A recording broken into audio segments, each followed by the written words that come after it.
Installing a vinyl floor. So vinyl floor planks have completely taken over the industry as the easiest do-it-yourself flooring you can do.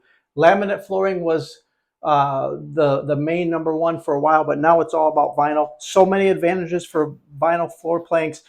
Mostly waterproof, easy to clean and scrub, very durable, super easy to install, a thin profile so it doesn't raise your heights of your existing floors.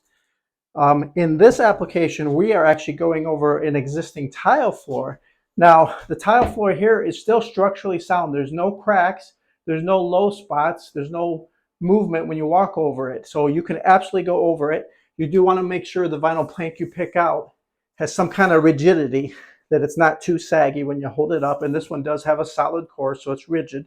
It will absolutely go over the existing tile just fine with no issue with the grout line.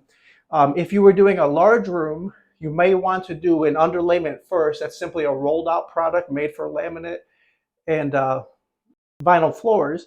You would roll that out first, and that prevents sound deadening. Make sure there's no clapping sound when you walk across the plank over the tile. This is a relatively small bathroom. It's not a high traffic area at all. Let's get to it.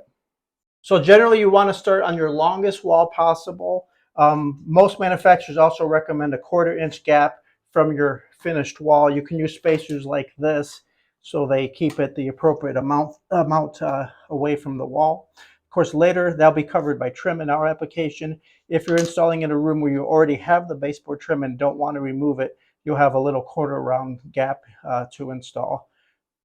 So for your next piece, it's less than a full piece, so you have to cut it. Now with snap together planks, you always need a factory edge going to another factory edge. So the easiest way, instead of measuring that, is to actually just take the plank, flip it over, measure to the wall with your appropriate 1/4 inch gap, and then just do a mark at where that cut is going to be.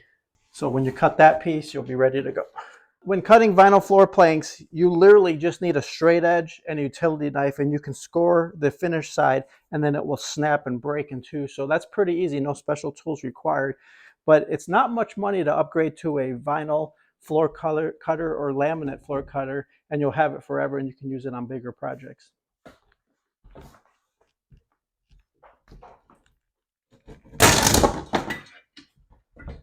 And then when you're done, you have a nice clean straight edge, and it's a 90-degree angle. You're perfect, ready to go.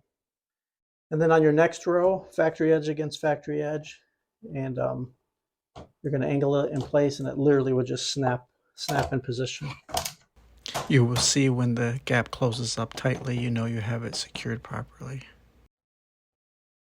Snapping the pieces in, I like to do the long side first and then slide it over sideways. Rubber mallets are perfect. You can pretty much hit it as hard as you want with a rubber mallet and not do any damage at all. This metal pull is perfect, so you can tap it away from the wall into your next piece and click it together.